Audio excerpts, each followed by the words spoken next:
Good afternoon, everyone. My name is Sapon. I'm from Cambodia as a human rights lawyer. This is one of the cases that I defended and represented in the procedure. I have practiced law for more than 10 years so far. This case is about the rubber plantations, sugarcane plantation, which is agreement signed with the government of Cambodia for sugarcane company, cover more than 19,000 hectares of land that for 99 years, now reduced to 50 years. So most of these has been cleared and used by the company to plant sugarcane as one of the biggest investment in Cambodia announced by the government. The community did not aware about the project. So they were aware when the bulldozing activity of the company started and the construction of the factory started too. So they were aware, so organically they started all together to protest, to go to the ground and say, hey, why are you clearing our land and forests like that? So 3 indigenous community, that means 3 villages, it's more than 1,000 families. So they are trying to protect their land, their culture, their traditions, livelihood, and everything they have in their community. So the effect of these are the land that before the clearing, with rice paddy, with forest, with road like this, before the clearing. And after the clearing, including the ruined castle, like old temple since Angkor era. So 2 of them were destroyed completely so far.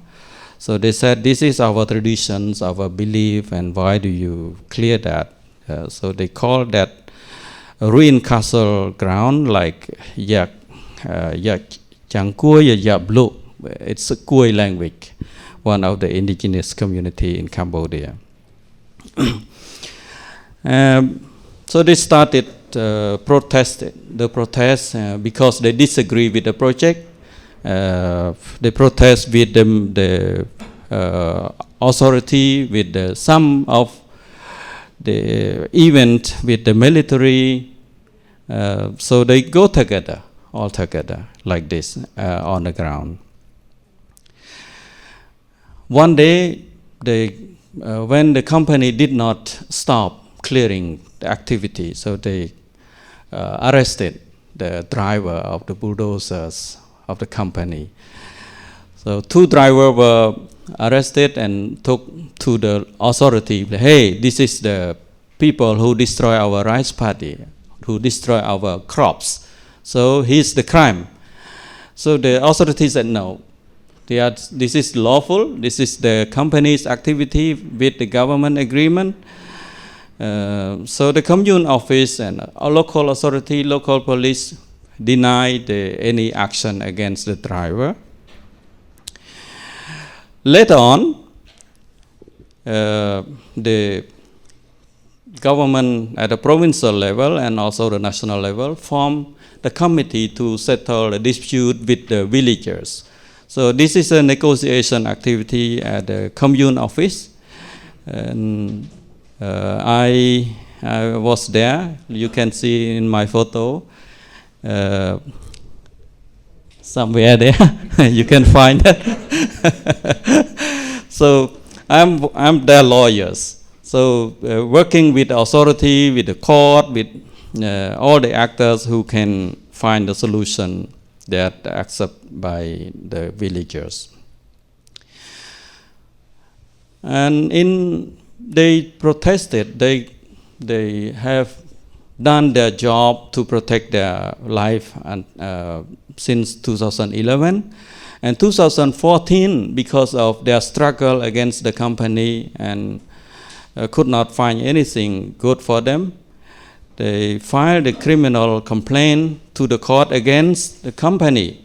They accused the company as having committed the crime against humanity under the Criminal Code of Cambodia.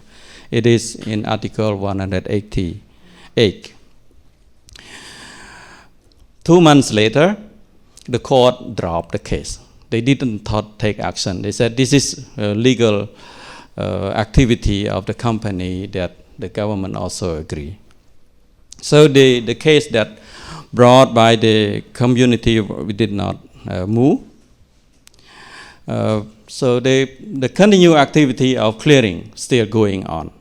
The communities keep protesting, and they submitted a petition to the National Assembly, to the Senate, to the minister, to the Council of Ministers, to the provincial authority, a lot because of this.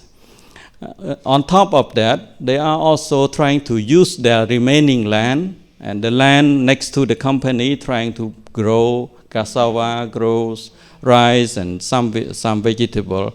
And these are the activities you can see in this photo. They work together to protect their land. And one day they also try to go to in Phnom Penh here to the UN office to say, hey, please help us because we cannot find justice for ourselves. We cannot protect our land. So please, the UN United Nations High Commission for Human Rights, this is the office in Cambodia, that the community went there to protest, to convince them to help. Also on the ground, they work together as a victim of this project. They work for 8 years together to protect their land through different ways. Through negotiation, through on-the-ground protection, through traditional ceremony, and also through the court complaint. They take turns to go to the rice paddy to protect because it's too long. So they take turn. This group take today, next group take tomorrow. So they don't give up to protect their land and forests. This is also proof the rice field before the clearing. That rice paddy. They don't clear all the forest to do growing rice or any activity in the community. So they maintain the forest around like this. And this is one of the activity that they work with, also with the monk, with the media, with other NGOs to join hands together with them to find justice and protect their land. This is the same activity. They always do the same activity so that they can see if their land is clear. One day, after the arrest of drivers, 17 of them were charged by the court of like illegal arrest of the persons.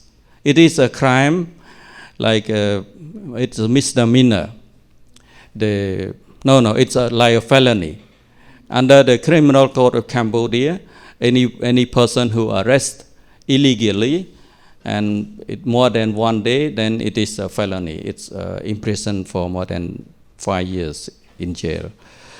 So 17 of them were charged by the court and sent into the procedure because of they stop and take the driver to the authority. During the procedure, I consulted with them.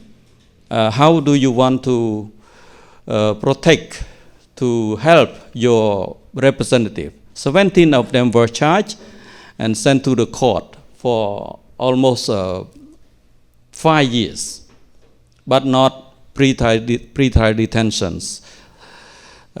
So they work a lot with UN, with NGOs, with media, so that they can free the 17 charged, including 2 NGO officials who are working with the community and charged in the same case. After 8 years, they also agreed to be the witness in the case. So I submitted more than 3 witnesses in the criminal procedure.